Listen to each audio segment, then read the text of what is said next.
সিফত কেমন আছিস? কি অবস্থা হচ্ছে? তাকে আজকে জীবন দিকার লাইভ পডকাস্টে স্বাগত জানাইতেছি। তা আজকে আমাকে সময় যেহেতু কম হয়েছে, আমাকে আলোচনার টপিক হচ্ছে কিভাবে তুই একজন আনট্রেন্ড সিঙ্গার হায়ার একটা ব্যান্ডের গান গাইতে পারতি। কি জানো তুই নিজের ইজ্জত মান সম্মান সবকিছু পুরো কলেজের সামনে দাও লাগাইয়া ন্যাচুরাল গীতি দূর দীপবাসিনী গায়া, হ্যাঁ, এটা আলোড়ন সৃষ্টি করলি। এই ব্যাড ডিসিশনে তুই কিভাবে পৌঁছাইলি সেই নিয়েই আজকে তার সাথে আলোচনা, এবং শেষে তার গালায় দি ক্লাসিক দি বেটার দেন অরিজিনাল দের দীপবাসিনী গানটা একবার শুনে আমরা 24তম ব্যাচের একজনকে একটু এন্টারটেনমেন্ট এবং আনন্দের খোরাক দিব, যাতে এই গানের উপর থেকে পার্মানেন্টলি তাদের সকাল পছন্দ বেড়ে যায়। এই গানটাকে একবারে খালাস চুপবাদ শেষ করে দিতে চাই আমরা, ধ্বংসা যাকে বলে। তা সিফাত, তুই আমাকে এখন বল কিভাবে তুই এই আকামটা কাটলি। সিরাজুজ্জামান স্যার আমাকে বলল যে সিফাত, তোমাকে একটা গান গাইতে হবে, তো তুমি কোনটা গাবা তুমি ঠিক করো। তো স্যারকে বললাম, স্যার আমি তো কিছু গান পারি, তো আমি কি ওটা কিছু বলবা? তো দাদু এসে, না না স্যার, আমি সিফাতকে শিখিয়ে দিচ্ছি, আপনার টেনশনের কোনো কারণই নাই, আমি সিফাতকে একটা নজরুল গীতি শিখিয়ে দেবা, ঠিক আছে? জিবাহের এই সিনে কিভাবে ঢেকলা? তার আচ্ছা যেমন স্যারের কান আকাশ থেকে এটা কনভারসেশনটা হচ্ছিল বাস অডিটোরিয়ামে, আর অডিটোরিয়ামে তো জিবাহের আছে সারাদিনই থাকি 24 ঘন্টা। তো বাস ব্যাপারটা হলো গিয়ে, জোয়ার আমাকে বললো, সিফাত তুই কোনটা গাবি? তো আমি তাকে বললাম, বন্ধু আমি কি আয়তাপে সাহায্যে গাবো নাকি অন্য কোনোটা? জোয়ার বলে, না না এগুলো গাওয়া যাবে না, আমি তোকে দীপবাসিনী শিখিয়ে দিচ্ছি। তো আমি বললাম, বন্ধু ঠিক আছে, কিন্তু তুই যে আমাকে শিখাতে যাচ্ছিস এটা তো আমি আমার সারা জীবনেও আমি শুনিনি, এরকম কোনো গান আছে কি না? আমি সেটা কিভাবে গাবো? একটা গান তুই কোনোদিন শুনিস না, তাকে এটা স্টেজে উঠে গাইতে হবে। হ্যাঁ, বাহ। তো পরে বন্ধু আমাকে খুব সাহস দিল যে তোর টেনশনের কিচ্ছু নাই, আমি তো আছি, নজরুলের ছোট ভাই আমি তোকে জুবাইরুল আছে, হারমোনিয়াম বাজিয়ে দেবো, যদি তোর তবলার কোনো প্রবলেম থাকে তা আমি সেটাও তোকে ট্রেনিং করিয়ে দেবো, তোর তাল মিস হবে না, তুই খালি স্কেলটা ধরে গেয়ে যাবি। মানে অডিটোরিয়ামে কিন্তু জুবাইর একটা মাফিয়া ছিল। ওকে, পরে জুবাইর আমাকে অনেক প্র্যাকটিস করালো। বাই দ্য টাইম সামহাও আমাকে কে যেন অরিজিনাল গানটা একবার সিডি বা ক্যাসেট প্লেয়ারে শোনাইলো।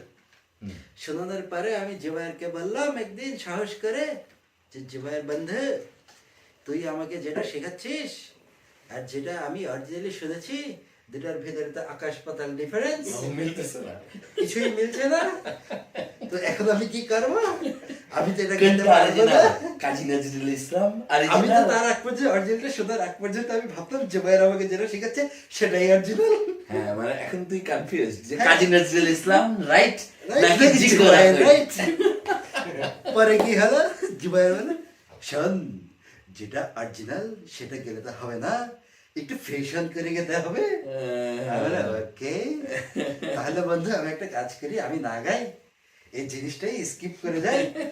না না স্যার বলেছে নজরুল গীতি থাকতেই হবে। মানে ও বুঝছে যে, তো আমার যখন যে অবস্থা, আমি এখন বুঝতে পারছি না যে আমি কি অসুস্থ হয়ে হাসপাতালে যাব নাকি এই প্র্যাকটিসে চালিয়ে যাব, এটা ইজ্জতের ব্যাপার। তো পরে সুন্দর জুবাইর আমাকে সুন্দর গানটা শেখালো, আমি গেলাম, তারপরে যা হওয়ার হয়ে গেল, আমার সঙ্গীত জীবন শেষ হয়ে গেল, আমার সুপ্ত যে প্রতিভা সেটা শেষ, ধ্বংস চুপবাদ শেষ হয়ে গেল।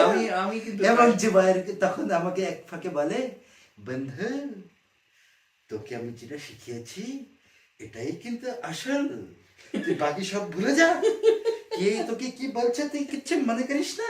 স্বয়ং রবীন্দ্রনাথ ঠাকুর এবং কাজী নজরুল ইসলামও যদি বলে তাদেরকে বলবি যে জিকা ভাইয়ের আশীর্বাদ আছে এই সুরে। এরপরে তো হয়ে গেলাম আমি দুর্দীপ বাসিনী সিফাত আর জবায়ের আস্তে করে সাইড কেটে গিয়ে, সিফাত তুই তো সুন্দর করে গেতে পারিস নি, আমি তোকে যেভাবে বলেছি তুই তো সেভাবে করতে পারিস নি, তোর তো তাল হলো না। এটা তো ক্লাস 8 এর ঘটনা তাই না? ক্লাস 8 এর, ইয়েস ভাই। হ্যাঁ, এখন আমার কথা হলো যে তুই কিন্তু আমি দেখতাম যে মাঝে মাঝে গান টান গাইতে টুকটাক। এখন মনে কর আমরা তো স্টেজে গান গেয়েছি, পারভেজ স্টেজে গান গেয়েছে। আমার মনে হয় দূরদীপবাসিনীর ব্লান্ডারটা না হারে 24তম ব্যাচের একজন চালায় দেওয়ার মতো সিঙ্গার। বন্ধু বন্ধু তোমরা আমাকে ভুল জানো বন্ধু, আমি ছোটবেলা থেকেই শিশু একাডেমির ভালো ভালো সিঙ্গিং কম্পিটিশনে গিয়ে পার্টিসিপেট করে এসেছিলাম। এক জুবাইরের কারণে আমি ধ্বংস হয়ে গেছি, আমার গানের কনফিডেন্স শেষ হয়ে গেছে ব্যাস। আমার কত কত সার্টিফিকেট, কত কত প্রাইজ সব শেষ জুবাইরের সামনে।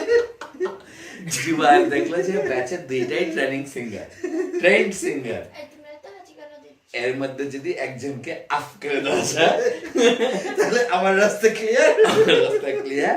কোনোদিন যেন সিফাত এসে আমার রাজারটা দাখাল না করতে চায়। আমি জুবাইরকে বলি, জুবাইর বন্ধু হারমোনিয়াম আমি বাজাতে পারি খুব ভালোভাবে, তুই হারমোনিয়ামটা বাজাস দে, গানের সাথে সাথে আমি বাজাই। না তুই কি মনে করিস আমি পারি না?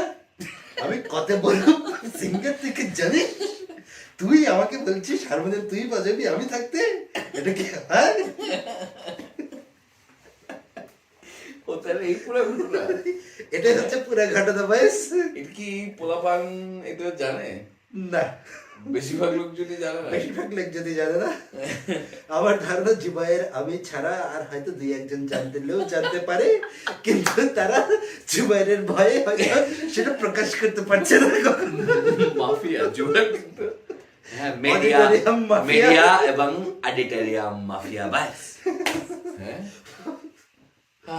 পরচুরের বলছ না যে তুই আমার এই গানটা তো তুই তো জানতি যে আমি খারাপ করবো, তারপরে তুই ইচ্ছা করে আমার কেন এটা গাওয়ালি? কারণ সিরাজুজ্জামান স্যারকে সে কথা দিয়ে ফেলেছে ব্যাস, যে স্যার আপনি কোনো টেনশন করেন না, আমি নজরুলকে দায়িত্বটা দিচ্ছি, ওই সিফাতকে দিয়েই আমি গাওয়াচ্ছি। তুই কিন্তু এরপরে আর গান বাজনার লাইনে কিন্তু তুই আমি দেখলাম যে টিসকায়া, হ্যাঁ তুই কিন্তু একটা দামা দাস নাই এই রাস্তাতেই তুই আর হাঁটাস নাই till now from 2002 to 2024 কি ট্রামার মধ্যে দিয়ে গেছে, কি 22 বছর ধরে আমি কিন্তু কোনো গান গাচ্ছি না, আমি কিন্তু বাস একা একা গান গাই, বাথরুমে গান গাই, কিন্তু স্টেজে আর গান গাস না। আমার মনে হয় যে জিবাইর যদি এই গতিটা না চলতাম খুব সুন্দর ভাবে আমার মনে হয় আমাদের হাউসে একটা সিঙ্গার চলে আসতো, বাস একটা সিঙ্গার চলে আসতো। 6th জন্য তো কালকে না কালকে যেতে হয়, 6th জন্য তো কালকে না শিবলি ভাই যদি চমকে চমকে দিতে পারে বাসানি হাউস থেকে, শিবলি ভাই বলে বাসানি হাউস থেকে উচ্চ গাইতো, কি কথা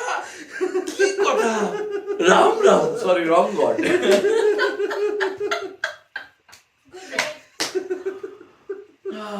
এনিওয়ে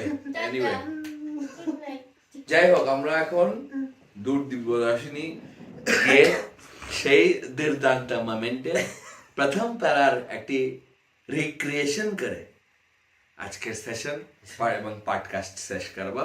সিফাত শুরু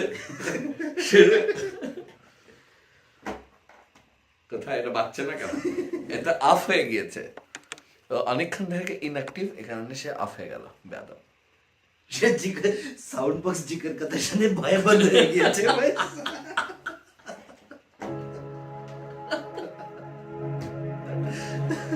হ্যাঁ 1 2 3 4 দূরদীপবাসিনী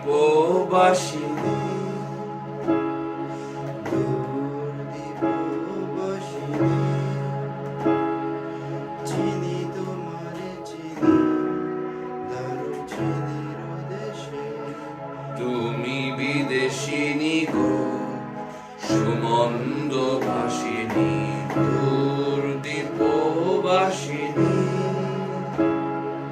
দূর দীপবাসিনী। That's it.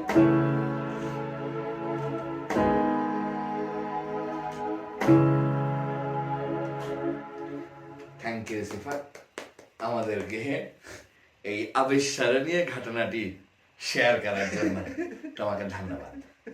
শেষ করছি।